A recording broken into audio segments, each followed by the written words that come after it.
আসসালামু আলাইকুম রহমতুল্লাহ। আমাদের এই কোর্সের নাম রুকিয়া ও তাদবির শিক্ষা কোর্স, মিনাল ইবতিদা ইলা সানাওয়ি। রুকিয়া বা তাদবির শব্দের অর্থ হচ্ছে জিন, জাদু, বান, আইন হাসাদ, বিবাহ বন্ধের সমস্যা, এ জাতীয় প্যারানরমাল যে কোনো সমস্যা থেকে মুক্তি পাওয়ার জন্য আল্লাহ তাআলার কাছে সাহায্য চাওয়া এবং তার কাছে আশ্রয় কামনা করা। আমাদের এই কোর্সটি মোট 10টি পরিচ্ছেদে বিন্যাস করেছি।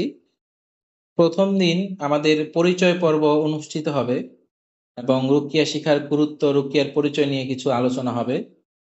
দ্বিতীয় দিন আমাদের রুকিয়ার শাব্দিক পারিভাষিক অর্থ, রুকিয়া ও তাদবির আমরা কেন শিখব, রুকিয়ার ব্যাপারে কিছু ফাতোয়া এবং সবচেয়ে গুরুত্বপূর্ণ যে বিষয়টি, একজন মুদাব্বির বা একজন রাকি যিনি অন্যের রুকিয়া চিকিৎসা করবেন, তার সুরক্ষা, তার শরীর বন্ধ এবং তার পারিবারিক সুরক্ষার জন্যে তিনি যেই আমল করবেন এই বিষয়ে আলোচনা হবে, যেটাকে আমরা আহ রুকিয়া বা তাদবিরের পরিভাষা হিসার বলে থাকি। ঠিক আছে? তো আমাদের নিজস্ব সেফটি অবলম্বন করে আমরা যখন চিকিৎসা করব, এরপরে আমাদের সামনে যে বিষয়টি আসবে সেটা হচ্ছে আহ আমরা রোগ কিভাবে নির্ণয় করব, অর্থাৎ আমরা ডায়াগনোসিস কিভাবে করব। আপনার কাছে যখন কোনো রোগী আসবে, তখন আপনি সেই রোগীর রোগ কিভাবে নির্ণয় করবেন এই সম্পর্কে আমরা নাতিদীর্ঘ আলোচনা করব ইনশাআল্লাহ। তো প্রথমে আলোচনা হবে আমাদের দ্বিতীয় পরিচ্ছেদে রুকিয়া করার আদব ও কতিপয় নীতিমালা। দ্বিতীয়ত আমরা শিখব রোগ পরীক্ষা, বা আমরা বাংলাতে অনেকে এটা হাজিরা হিসেবেও চিনে থাকি। রোগ পরীক্ষা বা হাজিরা দেখার মোট 5টি বৈধ পন্থা সম্পর্কে আমরা ইনশাআল্লাহ আলোচনা করব। এরপরে আমরা মোট 6টি পন্থা, অর্থাৎ প্রচলিত মুদাব্বির বা কবিরাজরা অবৈধ যেসব পন্থা অবলম্বন করে আহ, রোগ নির্ণয় করে থাকে সেসব বিষয়ে আমাদের আলোচনা হবে, যেন আমরা এগুলা থেকে সতর্ক থাকতে পারি। তৃতীয় পরিচ্ছেদে আমাদের আলোচনা হবে ইনশাআল্লাহ জিনের রোগীর চিকিৎসা আমরা কিভাবে করব, যদি সেটা কোনো আহ, কি বলে এটাকে, যদি সেটা চালান জিন হয়ে থাকে। হ্যাঁ, চালান জিন হয়ে থাকে, এটা আমরা কিভাবে বুঝবো সেটা চালান জিন কিনা। তো এ ব্যাপারে কিছু আলোচনা হবে। আচ্ছা, যদি চালান জিন না হয়, আসিফ জিন হয়, অর্থাৎ সাধারণ জিন তাকে আসর করেছে, দৃষ্টি দিয়েছে, দূর থেকে দৃষ্টি দেয়, এমন রোগীর ক্ষেত্রে আমরা কিভাবে চিকিৎসা করব।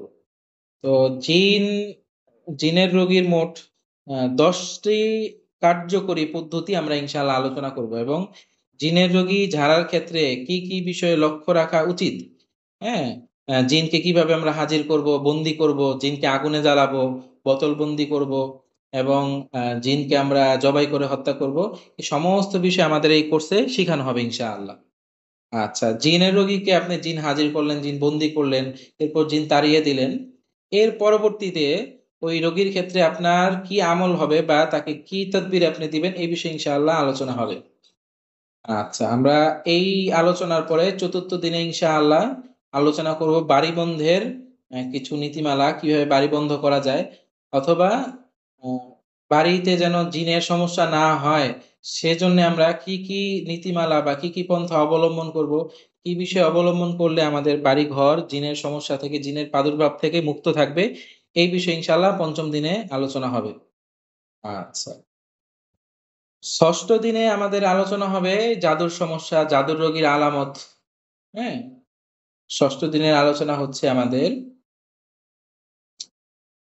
জাদু বিষয়ক। কোরআন সুন্নাহর আলোকে আগে আমরা জাদুর বাস্তবতা জানবো, এবং জাদুর প্রভাবে একজন মানুষের কি কি ক্ষতি হতে পারে এ নিয়ে আমাদের আলোচনা হবে, এবং জাদুর লক্ষণ। হ্যাঁ, কারো মাঝে যদি এই লক্ষণগুলো পাওয়া যায় তাহলে আমরা ধারণা নিতে পারি যে তার জাদুর সমস্যা আছে। এইসব বিষয়ে আলোচনা হবে। আচ্ছা, এরপরে জাদু নষ্ট করার যেই পদ্ধতিগুলা, বৈধ পদ্ধতিগুলো আছে ইনশাআল্লাহ এগুলা নিয়ে আলোচনা হবে, এবং জাদু নষ্টের মোট আমরা 60টা রুকিয়া বা আমল নিয়ে আলোচনা করব। আচ্ছা, তারপরে আমরা জাদুর আলোচনা আরেকটা বিশেষ বিষয়ে আলোচনা করব, সেটা হচ্ছে দূরের রোগী। কথার কথা আপনাকে কোনো আহ প্রবাসী বা আপনার লোকেশন থেকে খুব দূরবর্তী কেউ কল দিল এবং জানালো তার জাদুর সমস্যা, সেই ক্ষেত্রে দূর থেকে আপনি তার জাদু কিভাবে নষ্ট করবেন এই সম্পর্কিত আলোচনা ইনশাআল্লাহ হবে। আচ্ছা, এরপরে আমাদের যে আলোচনাটা হবে সেটা হচ্ছে আইন হাসাদ, অর্থাৎ বদনজরের সমস্যা। ঠিক আছে? বদনজরের সমস্যা যদি হয় সেই ক্ষেত্রে কিভাবে রুকিয়া করতে হবে বা কিভাবে আপনি আমল করলে বদনজরের সমস্যার সমাধান হবে এই নিয়ে ইনশাআল্লাহ বিস্তারিত আমাদের আলোচনা থাকবে। এবং বদনজরের কি আলামত আছে, কি আলামতের মাধ্যমে আপনি বুঝতে পারবেন তিনি বদনজরের শিকার হয়েছেন বা আইন হাসাদের শিকার হয়েছেন, এ নিয়ে আলোচনা থাকবে ইনশাআল্লাহ। এরপরে আমাদের আলোচনা হবে বিবাহ বন্ধের সমস্যা নিয়ে। ঠিক আছে? ৮ম দিনে আমাদের আলোচনা হবে বিবাহ বন্ধের জাদুর সমস্যা এবং বিবাহ বন্ধের যেই জাদুর লক্ষণগুলা আছে, আপনার যেই লক্ষণগুলা কারো মাঝে পেলে আপনি ধারণা করতে পারেন যে তার জাদুর সমস্যা আছে, এ নিয়ে আলোচনা হবে। দ্বিতীয়ত বিবাহ বন্ধের সমস্যা যদি কারো থেকেই থাকে, আমরা যেটা বিবাহ নষ্ট বলি, নষ্টের সমস্যা বলি, সেই ক্ষেত্রে আপনি তাকে কি বিষয়ের মাধ্যমে রুকিয়া করবেন, এখানে কিছু আলোচনা হবে। এবং বিবাহ বন্ধের পানি পড়া ও গোসল, হ্যাঁ? পানি পড়া আপনি পানি কিভাবে তৈরি করবেন এবং সেটা দিয়ে কিভাবে গোসল করতে হবে এই বিষয়ে আলোচনা হবে। এবং বিবাহ বন্ধের কিছু বিশেষ তদবির আমরা দিব। ইনশাআল্লাহ এগুলা প্রয়োগ করলে আশা করা যায় খুব দ্রুতই বিবাহের ব্যবস্থা হবে। এবং দ্রুত বিবাহ হওয়ার কিছু আমল, দ্রুত বিবাহ হওয়ার রুকিয়া, পানি পড়া, গোসল এসব বিষয়ে দীর্ঘ আলোচনা হবে আমাদের ইনশাআল্লাহ ৮ম দিনের ক্লাসে।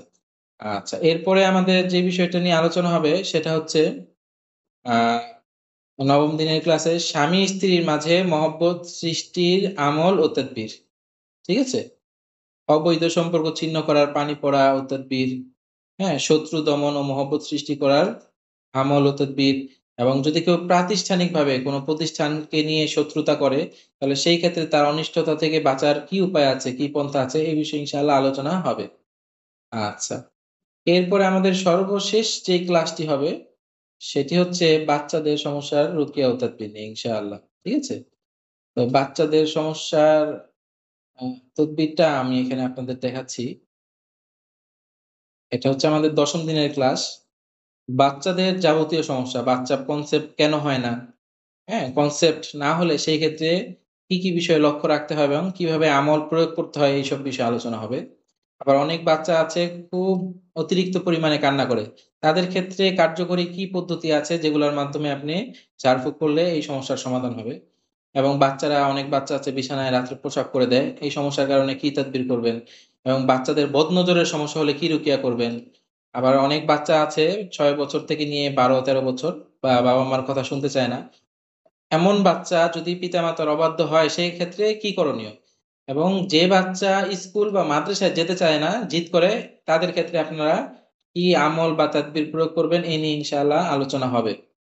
এরপরে আমরা একেবারে ক্লাসের শেষে আমাদের শিক্ষার্থীদেরকে রুকিয়া ও তাদবির প্রয়োগের ইজাজত দেওয়া হবে এবং কিছু দিক নির্দেশনামূলক কথা বলা হবে।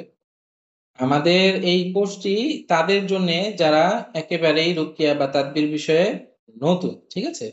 একেবারে এখানে যেই কথাটা শুরুতে বলা হয়েছিল, মিনাল ইবতিদা ইলা সানাউই, অর্থাৎ একেবারে শুরু থেকে নিয়ে মিড লেভেল পর্যন্ত। অর্থাৎ এই কোর্সটা করার পরে আপনি ইনশাআল্লাহ রুকিয়া ও তাদবীরের কাজ খুব দক্ষতার সাথে করতে পারবেন। চাইলে আপনার সেলফ রুকিয়াও করতে পারবেন, পারিবারিক চিকিৎসাও করতে পারবেন এবং আপনারা যদি চান যে এই কাজ আমি প্রফেশন হিসেবে নিতে চাই, তাহলে ইনশাআল্লাহ এই কোর্সটি করার মাধ্যমে আপনি ইনশাআল্লাহ যথাযথভাবে কাজটি করতে পারবেন ইনশাআল্লাহ। তো ভর্তি আমাদের ১৫ তারিখ থেকে ক্লাস শুরু হয়ে যাবে। যারা আমাদের রুকিয়া ও তাদবির শিক্ষা কোর্সে ভর্তি হতে চাচ্ছেন, তারা খুব দ্রুতই আমাদের সাথে যোগাযোগ করবেন ইনশাআল্লাহ। আসসালামু আলাইকুম ওয়া রাহমাতুল্লাহ।